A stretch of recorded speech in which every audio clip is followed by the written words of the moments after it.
ഈ വെണ്ടയ്ക്ക വഴുതനങ്ങ എന്നെല്ലാം കേൾക്കുമ്പോൾ നമുക്ക് അതിനോട് ചെറിയൊരു മടുപ്പുണ്ട്. കാരണം അത് വെച്ച് കറി ഉണ്ടാക്കിയാൽ കൂട്ടാൻ ഭയങ്കര പ്രയാസമാണ്. കാരണം അതിൻ്റെ ആ ഒരു വഴുവഴുപ്പും എല്ലാം കാരണം എല്ലാവർക്കും അതിൻ്റെ രുചി അത്ര ഇഷ്ടപ്പെടില്ല. പക്ഷേ വെണ്ടയ്ക്ക ഇഷ്ടമല്ലാത്തവർക്ക് പോലും നല്ല രീതിയിൽ കഴിക്കാൻ പറ്റുന്ന ഒരു അടിപൊളി കറിയുടെ റെസിപ്പിയാണ് ഇന്ന് നമുക്ക് പറയാനുള്ളത്. ഈ കറി തമിഴ്നാട്ടിലേതാണോ കേരളത്തിലേതാണോ എന്നെനിക്കറിയില്ല. ഈ കറിയുടെ പേരെന്താണെന്നും എനിക്കറിയില്ല. വെണ്ടയ്ക്ക ഇതുപോലെ ചെറിയ കഷ്ണങ്ങളാക്കി നുറുക്കി മാറ്റിവെക്കാം. ഇനി ഒരു ചട്ടിയിൽ എണ്ണ ഒഴിച്ച് എണ്ണ ചൂടായി കഴിയുമ്പോൾ ഈ വെണ്ടയ്ക്കയും ഒരു 4 വറ്റൽമുളകും അതിലേക്കിട്ട് ഒന്ന് വാട്ടി ഒന്ന് കോരിയെടുത്ത് മാറ്റിവെക്കാം.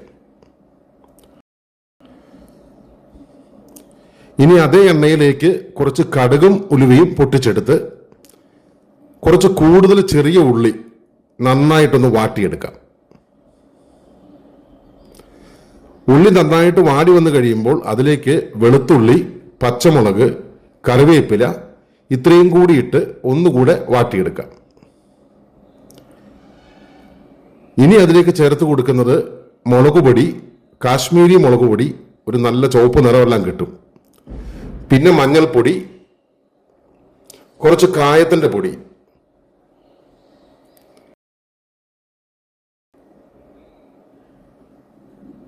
ഇനി ആ പൊടിയുടെ പച്ചമണമെല്ലാം ഒന്ന് മാറാൻ പാകത്തിന് നന്നായിട്ടൊന്ന് ഇളക്കി 2 തക്കാളി മിക്സിയുടെ ജാറിലൊന്ന് അരച്ചെടുത്ത് അതുകൂടെ ചേർത്ത് കൊടുത്ത് നന്നായിട്ടൊന്ന് ഇളക്കിയെടുക്കാം.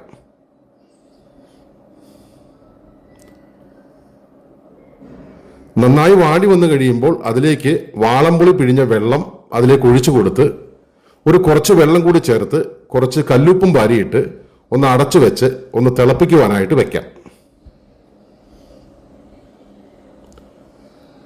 നല്ല തിള വന്നു കഴിയുമ്പോൾ അതിലേക്ക് നമ്മൾ ആദ്യം വാട്ടി വെച്ചിരിക്കുന്ന വെണ്ടയ്ക്കയും ആ വറ്റൽമുളക് കൂടി അതിലേക്ക് ഇട്ട് കൊടുക്കാം. ഇനി അതിലേക്ക് ചേർക്കുന്നത് 1 സ്പൂൺ ശർക്കരയാണ്. കാരണം ഈ പുളി ഒന്ന് ബാലൻസ് ചെയ്യുവാൻ വേണ്ടിയിട്ട് 1 സ്പൂൺ ശർക്കര കൂടി ചേർത്ത് ഒന്നുകൂടി ഇളക്കി ഒന്നുകൂടി ഒരു 5 മിനിറ്റ് വേവിക്കുവാനായിട്ട് വെക്കാം.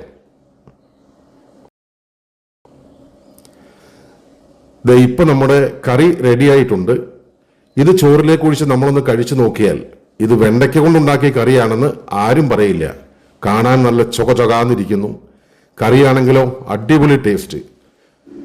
ഏത് വെണ്ടയ്ക്ക ഇഷ്ടമല്ലാത്തവനും അറിയാതെ ഒരു കലം ചോറ് കഴിച്ചു പോകുന്ന വെണ്ടയ്ക്കയുടെ അടിപൊളി റെസിപ്പിയാണ് ഇത്. തമിഴ്നാടിൻ്റെതായാലും കേരളത്തിൻ്റെതായാലും സംഭവം അടിപൊളിയാണ്, അടിപൊളി രുചിയാണ്.